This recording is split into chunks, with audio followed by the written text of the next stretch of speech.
Peace, brothers and sisters. How y'all doing? This 5 Bay. Let's get into it. Alright, I have this book right here. It's A People History of the American Revolution. A New Age Now Begins. Page Smith, Volume 1. Alright, if y'all can see it. But this book is very special because we're going to look at the cover, like the cover. What's on the cover of it?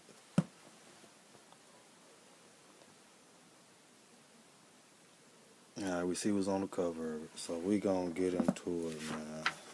Go ahead and open up this book. Got some pages already that I know what I want to do to them for you guys. But I'm gonna just let y'all see this right here. I'm gonna start with this bottom part. It has been estimated that London in the 18th century had 6,000 adult and 9,300 child beggars in their entire country of some 10 million persons that were estimated to be 50,000 beggars, 20,000 vagrants, 10,000 idlers, 100,000 prostitutes, 10,000 rogues and vagabonds, and 80,000 criminals. Over 1 million persons on parish relief. So if y'all can see right there, London in the 18th century was rough. Was rough. Alright, now we gonna jump up over here. I'm sorry for the way it's recording, but I'm working with what I got. I'm on the tablet, my iPad. But we're gonna look at this. It's like, despite the cruelty of punishment, London had a large criminal class and was infested with prostitutes. The working class drowned its miseries in bad gin and beer. There were some 7,000 gin shops in the suburbs of London, and by 1750, 16,000 in the city itself. Most of them were in the poor sections of the city. I'm going to skip down the line. The hard liquor consumed in 1 year in London alone amounted to, 11,200,000 gallons, or some 56 gallons per adult meal. Now, what I just read, that's how it is now. Like, in whatever city you go to in America, all these liquor stores and stuff in the indigenous people neighborhood, the so-called black man. Alright, we're going to go to the next page to let y'all get a clearer understanding. Because I'm going to let y'all know who the real slaves is. Or who the real slaves were. So we're going to go to the next page. Just bear with me, y'all. Yeah, this is some ratchet stuff to where I'm recording, but oh well.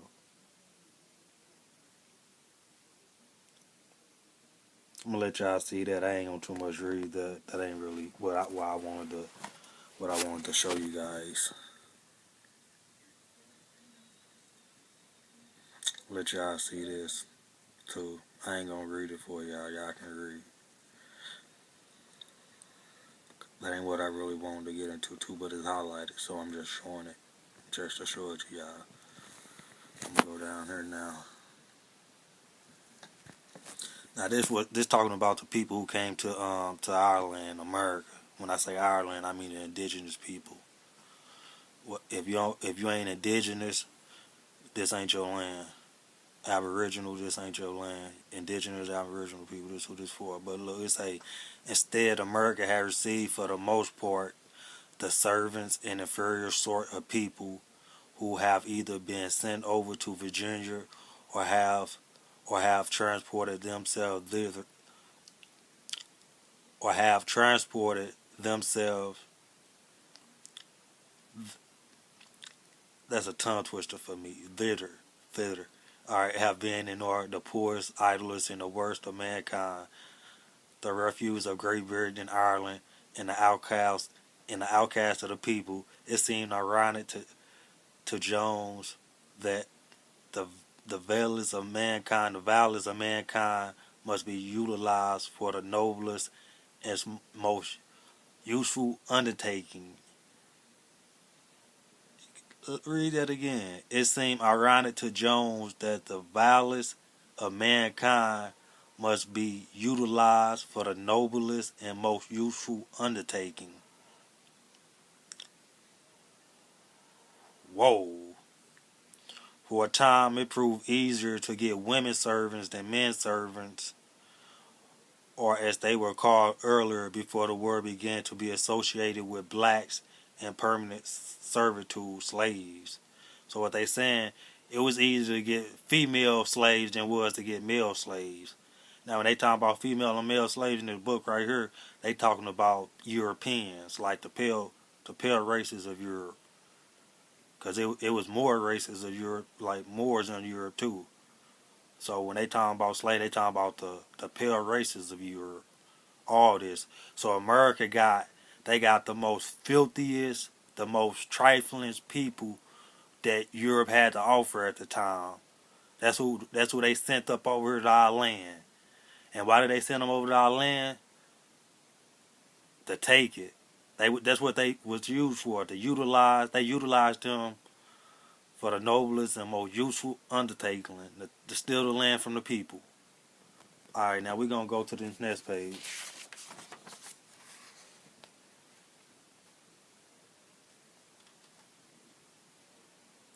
I'm gonna let y'all see this. This about Virginia. A statute was passed to keep the master from impregnating his servant and keeping her and keep claiming her and stuff like that.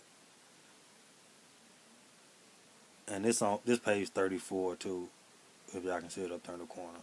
I'll do a better video of this sometime, but I'm just doing something because I'm bored. I ain't got nothing on this page right there.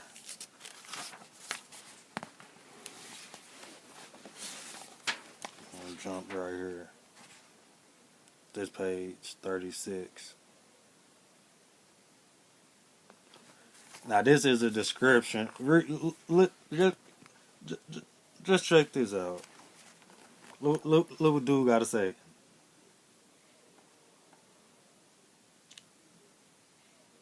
What we unfortunate English people suffer here is beyond the probability of you in English to conceive. Let it suffice that I am one of the unhappy number, am toiling almost day and night and very often in the horse's drudgery, with only this comfort that you bitch you do not have enough, and then tied up and whipped to that degree that you not serve an animal, scarce anything but Indian corn and salt to eat, and that even begrudge, nay many Negroes are better used, almost naked, no shoes nor stockings to wear. What rest can what rest we can get is to wrap ourselves up in a blanket and lay upon the ground. So we're gonna stop right there for a second. They talking about, man, well, we English people, man. These Aboriginal, these niggas, man, they doing better than us, man. That's what dude basically saying. Then we gonna go down here.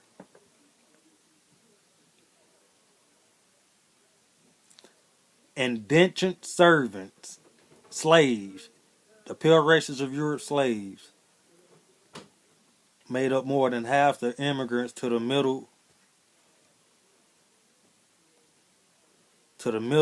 and southern colonies.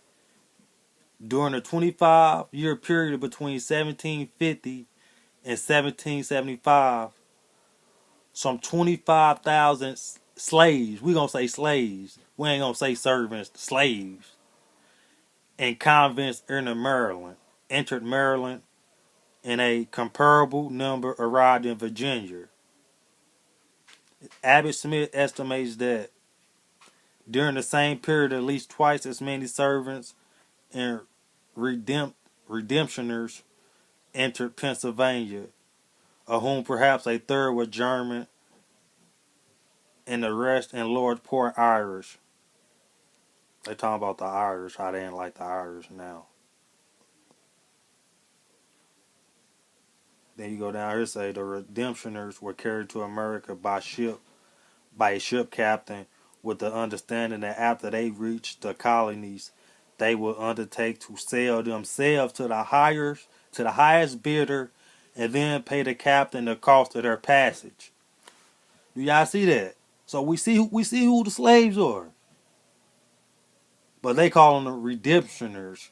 So when they get up over here to America, they would sell themselves to the highest bidder, and then pay the captain of the ship they cost it for their passage up over here.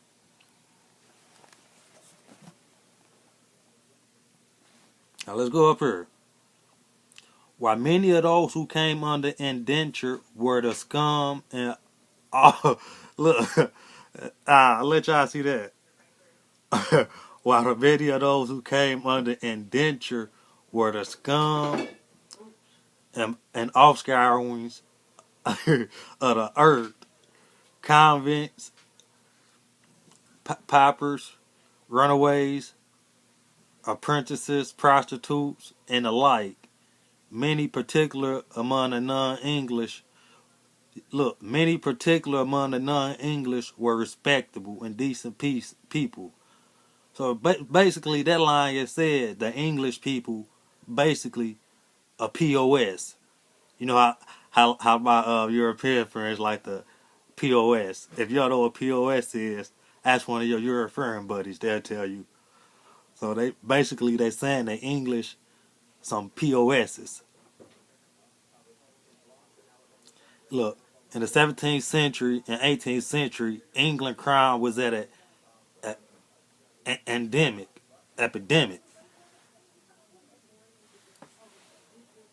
I'm gonna go to the next page.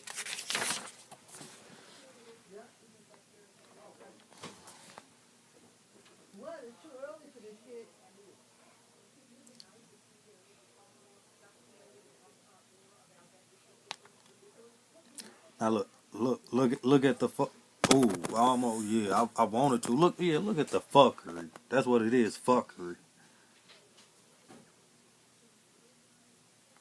I gotta go to this page, this last page. Look, go down here for a second. Look at this fuckery.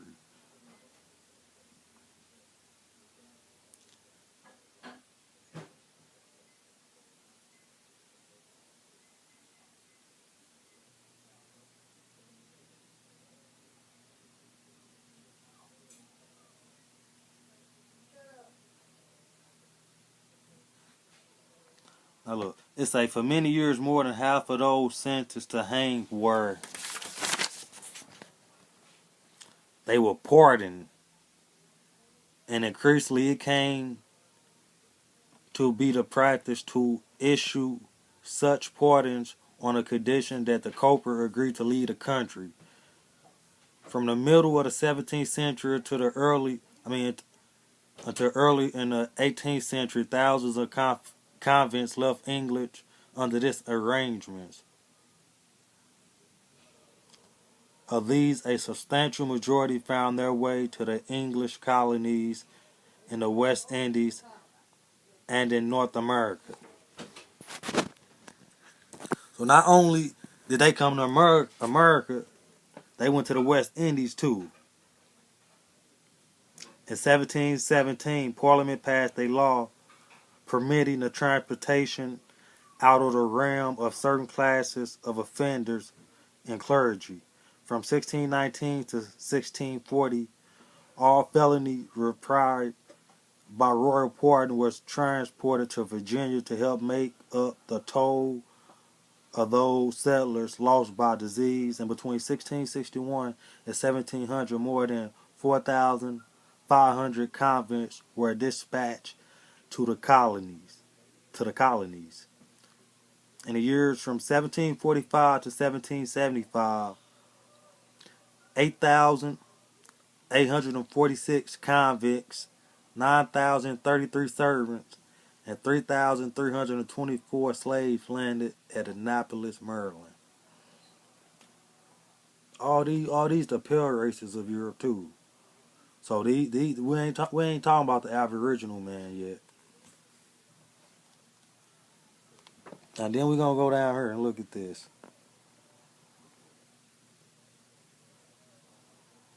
A total of 30,000 convicted felons were shipped from England in a 50-year period prior to the revolution.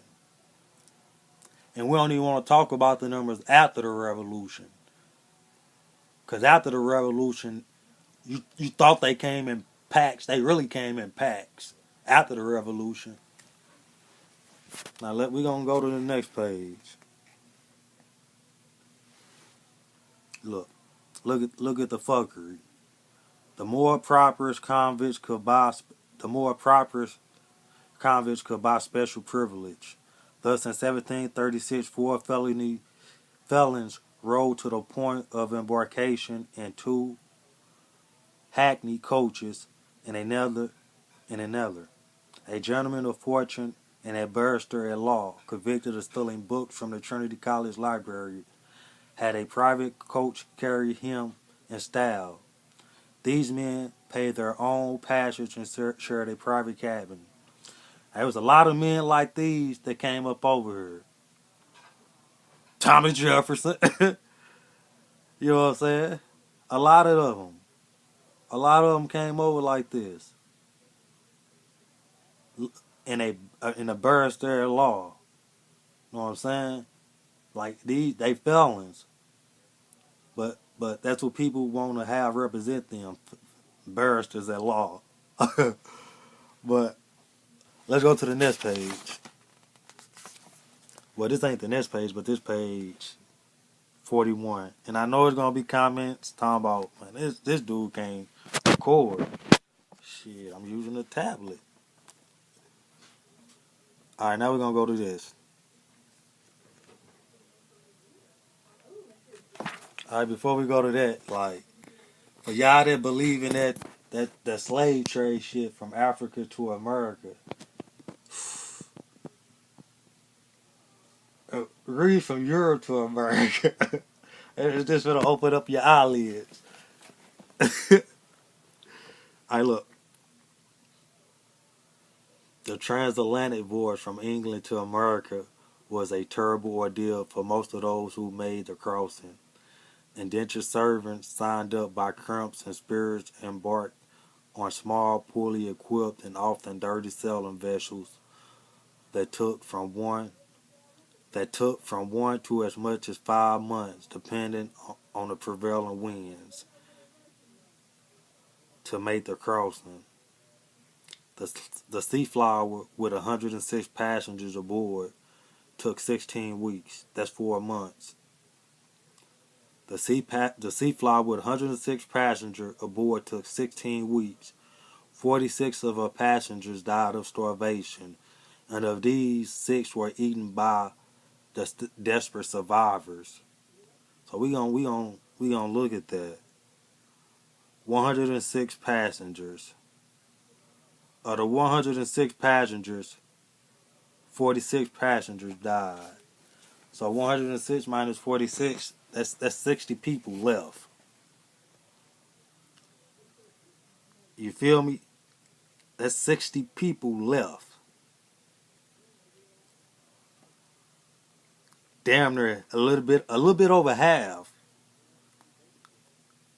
You know what I'm saying? So damn near half the crew died. So let's take into consideration all the stuff I just said, and then let's look at this number 50,000. Like when we go back and what it say when it say.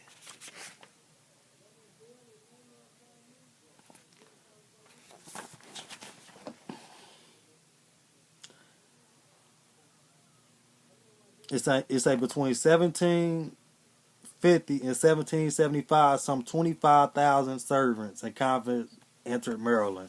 These the pale races of Europe. 25,000. So if 25,000 entered Maryland, How many died trying to get to Maryland? How many got ate while trying to get to Maryland? Y'all feel me? I don't think y'all do, man. Out of 106 people on the boat, 46 died, leaving 60 left. So how many people was on these boats coming from Africa to America? Now, if it takes from 1 to 5 months to get to America from Europe, how long does it take to get to Africa to the America? It's mind-boggling. How many people on the ship? And we seen here they had to eat. They had to eat six other people. Six bodies just to survive. So how did all these people get shipped from Africa to South America and then to the Americas and stuff, man? It's not adding up. And I can go on, but I'm gonna stop right here because I don't want to do this long as a video. But for those of you so-called black people who think y'all was brought from Africa to America, why don't y'all go back home? I ain't trying to be funny or nothing like that. But man, when y'all want to go back to y'all homeland, if y'all really feel y'all African American, don't y'all want to go reconnect with y'all kinfolk? Oh no, y'all ain't African like that. Y'all just African American because that's what they tell y'all to say. But I still love y'all.